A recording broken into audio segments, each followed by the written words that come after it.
Salut tout le monde, ici la Biscrotte. Aujourd'hui nous nous retrouvons pour notre série sur Mountain Blade que nous avions commencé la dernière fois, donc en créant notre personnage. Donc nous avons fait un marchand. Aujourd'hui donc nous arrivions sur la map de campagne, donc je vais vous expliquer un peu toutes les informations que vous voyez à l'écran. Donc comme vous pouvez le voir, la map est assez grande, elle est assez fournie en plus, avec plein de localisations différentes. Donc, alors, là, comme vous le voyez, il y a certaines localisations qui ont des noms un peu plus gras, un peu plus gros. Ce sont des villes. Les villes, ce sont les centres névralgiques de chaque royaume. Donc là, donc en bleu, par exemple, ce sont le royaume des Nords. Ils ont 3 villes, ils ont Verscheg, Sargoth et Tyr.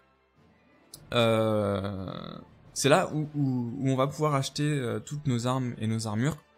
Participer à des tournois, rencontrer des gens dans les tavernes, etc., etc.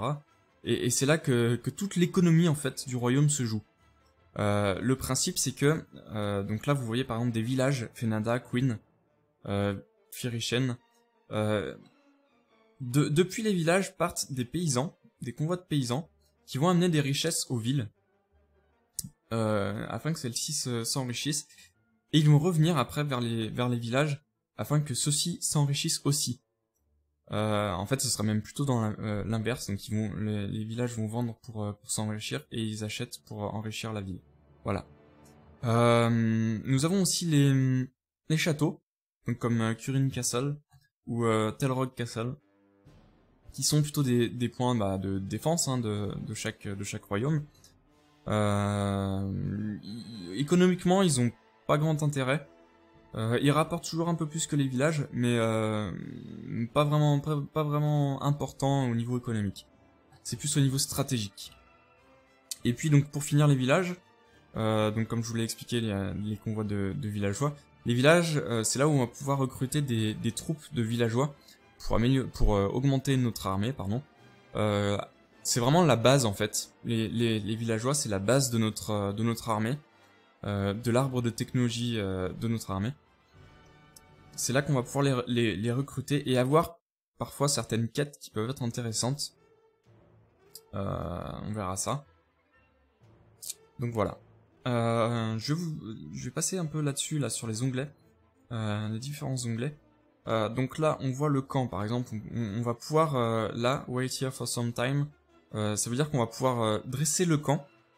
Le temps va défiler.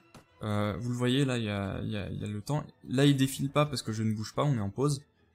Mais si on fait ça, on va dresser le camp et le temps va défiler tout seul. Et la nourriture va se consommer toute seule. Donc ça c'est à utiliser avec parcimonie quoi.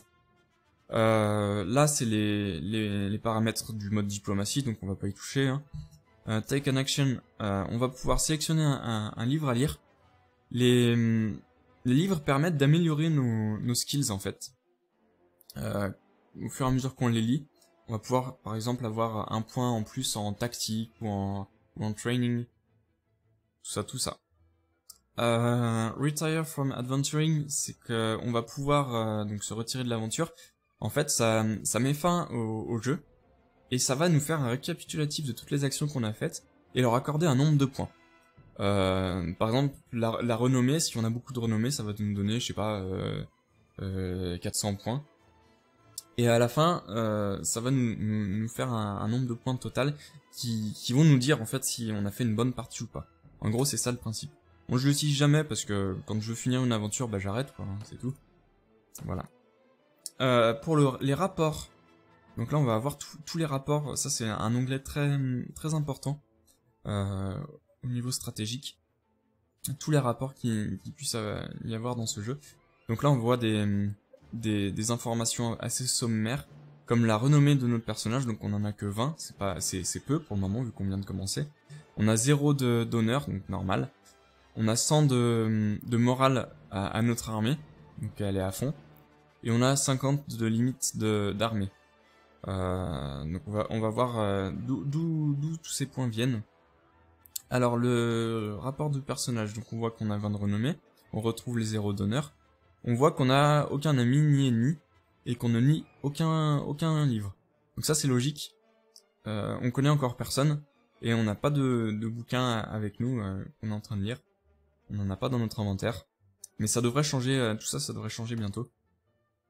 Le rapport de notre armée, donc on voit la limite en fait, d'où vient cette limite de 50. Donc on a une base de 30. Notre leadership apporte 10 points en plus. Ça c'est parce qu'on a 2 points en leadership qui apportent chacun 5 points en limite d'armée.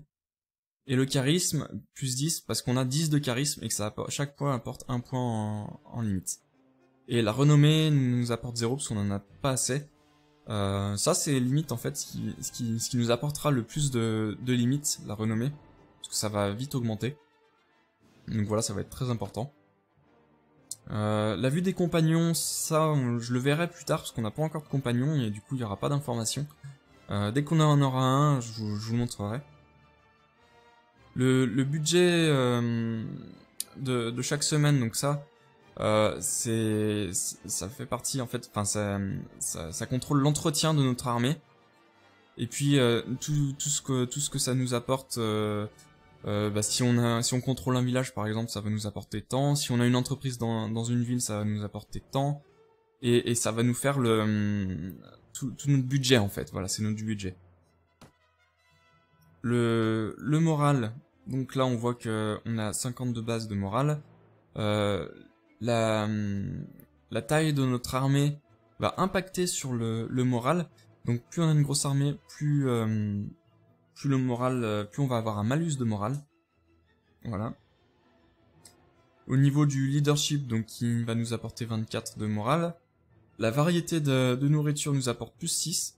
Ça c'est plus on a de types différents de nourriture dans notre inventaire, plus on va avoir un bonus. Bon là je crois qu'on en a qu'un et que c'est pour ça qu'on a que plus 6. Et les événements récents nous apportent 20, donc ça c'est parce qu'on a le début du jeu. Les événements récents ça va être par exemple si on a plus de nourriture, si on est en pénurie, ça va baisser. S'il y a un carnage, si on fait une bataille et qu'on se prend de grosses pertes, on va avoir un malus. En revanche, si on a peu de pertes et qu'en face c'est un carnage, on va avoir un bonus cette fois. Donc là, total 100. La liste des seigneurs connus, donc là on en a aucun, donc c'est pas très intéressant. Ça devrait changer aussi dans la suite. Les relations avec des dames, ça on le verra après, parce que c'est pareil, on connaît personne et on connaît rien en fait. Et ça va pas nous être utile dans notre première partie du jeu. Donc on verra ça plus tard. Le rapport des factions. Donc là voilà, on voit tout ce qui est... donc par exemple là on voit que le royaume de Swadia est en guerre avec le Kharjit Khanat et avec le royaume des Rhodoks. En revanche on voit qu'ils sont en paix avec les Vaegirs et qu'ils ont une bonne entente avec les Nords et les Saranides. Et on voit ça pour toutes les factions donc c'est assez intéressant de se tenir un peu au courant de ça, pour voir où ça en est. Qu'est-ce qu'on a d'autre? Ça, je vais passer, parce que c'est très compliqué, même moi je ne comprends pas. Donc voilà. Au niveau des notes, là en fait on retrouve, donc c'est cet onglet-là, on retrouve nos quêtes. Donc là par exemple, Collect 5 Men. Qui va nous... C'est la quête que le marchand nous a donnée pour essayer de récupérer son frère, qui a été enlevé par des bandits. Donc voilà. Les messages récents, donc là par exemple, pourquoi j'ai perdu 40 deniers c'est un truc d'une autre partie. En gros, c'est là, tous nos messages doivent apparaître ici. Donc par exemple, tous les événements en fait, un seigneur qui a changé de camp, tout ça va apparaître ici. Et on va pouvoir les retrouver ici. Characters, ça va recenser tous les personnages du jeu, du moins tous les personnages du type seigneur ou dame ou vassaux de ce jeu. Donc si on veut retrouver quelqu'un, c'est assez sympa. Ça va être pareil pour les villes, les villages et les châteaux, les locations. Donc on voit qu'il y en a quand même pas mal. Et là pareil pour les factions. Voilà. Au niveau de l'inventaire, donc ça c'est notre inventaire. Alors je vais vous expliquer un peu. Là on retrouve les armes. Donc on peut avoir 4 armes. Les boucliers comptent dans les armes. peut avoir 4 armes sur nous. Donc comme on le voit, j'ai pas un bouclier, un bâton, une arbalète et des carreaux d'arbalète, des munitions d'arbalète. Alors d'ailleurs, je vais mettre le bâton en première position, parce qu'on peut tomber dans une embuscade et arriver très vite au corps à corps. Si la première arme que j'ai est une arbalète, je vais pas pouvoir parer et je vais me prendre des coups assez rapidement, des coups gratuits. Ça j'aime pas trop. Donc voilà, on va mettre le bâton en premier. C'est nul, mais comme arme, mais ça sert toujours. Au niveau de l'armure, elle est vraiment très moyenne, elle est même très basique. Donc pas terrible quoi. On a un chapeau, donc on voit qu'il y a différents... ça couvre différentes parties du corps. La tête, le corps ou les jambes. L'encombrement, ça c'est suivant le poids en fait de nos équipements. Et on a un cheval.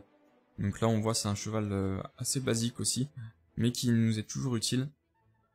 Là au niveau de notre équipement, donc de notre inventaire pardon, on a un deuxième cheval. Alors lui je vais le mettre tout à la fin, parce que je vais pas m'en servir, mais je vais le garder. Parce que les chevaux permettent d'améliorer notre vitesse notre vitesse en fait sur la carte de campagne. Ça va nous être utile.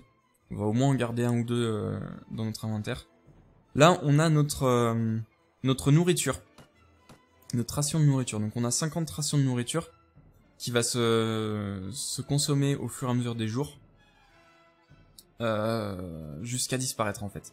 Donc il va falloir en racheter. C'est l'un des éléments les plus importants du jeu. Donc ça, gardez un œil dessus quoi. Parce que si on n'a plus de nourriture, on va se retrouver dans la merde. Voilà.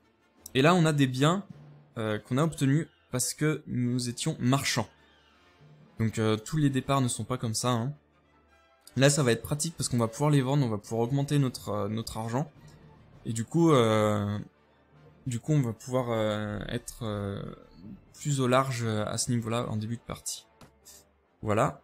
Et donc là, on retrouve notre fiche de personnage. Donc vous la connaissez. Je ne vous la refais pas. Et là, notre armée. Donc on est tout seul dans notre armée. Donc là, on me voit. On a une limite de 50. On a une limite de 5 prisonniers. Parce que je n'ai mis qu'un point dans le management de prisonniers. Et on en a 0, hein, bien sûr.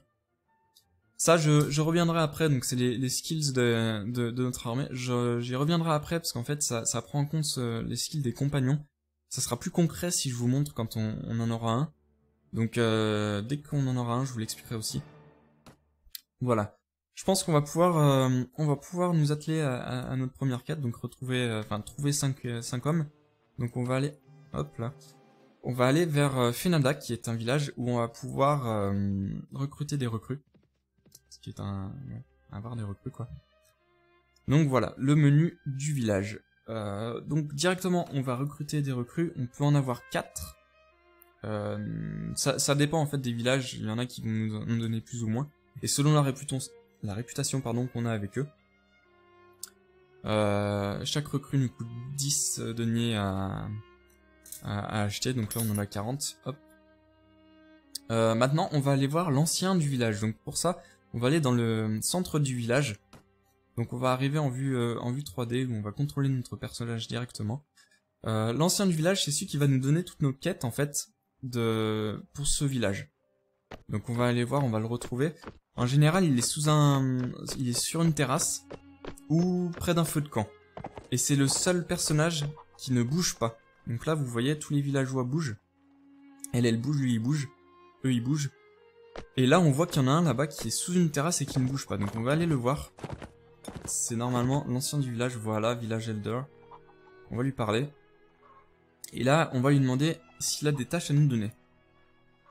Donc ça d'expérience, c'est une quête qu'on va pas faire tout de suite. C'est en fait des bandits qui ont volé le bétail du village. Du coup, ils n'en ont plus assez. Et l'ancien du village va nous demander de lui en ramener. Le problème, c'est que pour en ramener, il va falloir soit piller des villages, d'autres villages, soit en acheter à d'autres villages. Le problème si on pille, c'est qu'on va avoir une mauvaise réputation, on va perdre de la renommée. Non, on va perdre de l'honneur, pardon. Et le problème de l'achat, c'est que ça va coûter cher. Le bétail, c'est assez cher, surtout en début du jeu. Donc du coup, on va pas faire cette quête. Je vais lui dire non. Donc voilà, je suis désolé. Là, on va pouvoir lui demander si, enfin, lui acheter du supply, du ravitaillement, pardon. Et là, on va pouvoir lui demander si s'il a vu des ennemis aux alentours. Donc ça, c'est pas très intéressant parce qu'on n'a pas d'ennemis pour le moment. Hop, on va revenir là. Là, meet the village elder, c'est une option du mode diplomatie. Normalement, en vanilla, on est obligé de passer par le village center et de faire tout le chemin. C'est assez fastidieux, surtout si on doit le faire plusieurs fois. Donc du coup, ils ont eu la bonne idée en faisant le mode diplomatie de rajouter ce truc qui va nous permettre directement d'aller voir le village elder. Voilà. Là, on va pouvoir acheter du ravitaillement et faire des actions hostiles. Donc là, soit forcer les paysans à nous donner du ravitaillement, soit voler le bétail. Donc voilà, c'est ce dont je parlais tout à l'heure. Hop, on va quitter. On va aller voir un autre village pour essayer de récupérer 5... Donc là, on en a 5, mais on a que 4 hommes avec nous. Alors, tenez, là, on a un seigneur, le Jarl Sorduns, qui a 88 hommes, pardon, qui patrouille autour de Telrog Castle à une vitesse de 3,1. Donc ça, c'est sa vitesse sur la carte de campagne. Donc il va assez lentement. Donc on a beaucoup de seigneurs, là vous voyez des villageois qui se déplacent, voilà. On a beaucoup de vie en fait sur les maps. Donc nous arrivons à Vayejeg. On va recruter... Ah, personne ne veut venir. C'est chier. Pour la peine, je vais pas aller voir l'ancien du village. Puisque c'est ça... où est-ce qu'on va aller? On va aller à Ambéan. En espérant qu'on tombe pas sur des bandits à la limite, ce qu'on peut faire... Allez, ce qu'on peut faire... Non. Finalement. Alors vous voyez, il y avait 3 looters, 3 bandits. Je voulais essayer de les avoir, le problème c'est qu'il y en a 7 autres qui sont arrivés. Du coup je me serais retrouvé contre 7 bandits, parce que ils allaient se soutenir, puisqu'ils étaient très près, l'un de l'autre. Donc je préfère pas. On n'est que 5, moi j'ai qu'un bâton. Je vais vite me prendre... Je vais vite prendre cher dans ce cas-là. Voilà, je vais augmenter un peu la vitesse. Donc là vous voyez, il y a la patrouille de Sargot qui pourchasse des Sea Raiders. Hop là, alors, Queen. Ah, mais pourquoi personne veut venir? On chier ceux-là. On va aller vers un... Hop. Non. Là je me faisais pourchasser par les Sea Raiders. Non, reviens par là. Bon, on va changer d'endroit alors. On va aller vers GLBI, on va essayer de se le faire, parce que je pense que les looters sont partis. Là. Voilà, on va pouvoir passer le pont, j'augmente un peu la vitesse. Là on arrive, hop. Et on peut recruter 3 Nords. Donc on prend ça, pour la peine, on va aller dans le centre du village. Là, d'expérience, je sais qu'il est là. Voilà. Hop. Ça, c'est la même quête, donc du coup, on va pas la faire non plus. Et voilà. Bon, bah, je pense qu'on va aller à... On va aller à Sargot. Maintenant. Donc, on est 8. Donc, j'ai même dépassé... On a plus de 5 hommes. Hop, qu'est-ce que tu nous veux, toi? Sea Raiders? Non. Ne nous aura pas. On va aller à Sargot. On va parler avec le marchand, donc à la taverne. On va en profiter aussi pour vendre un peu les équipements, enfin les biens qu'on a. Je pense même que ça, on va faire dans ce sens-là. Donc voilà, ça c'est la ville, le menu de la ville.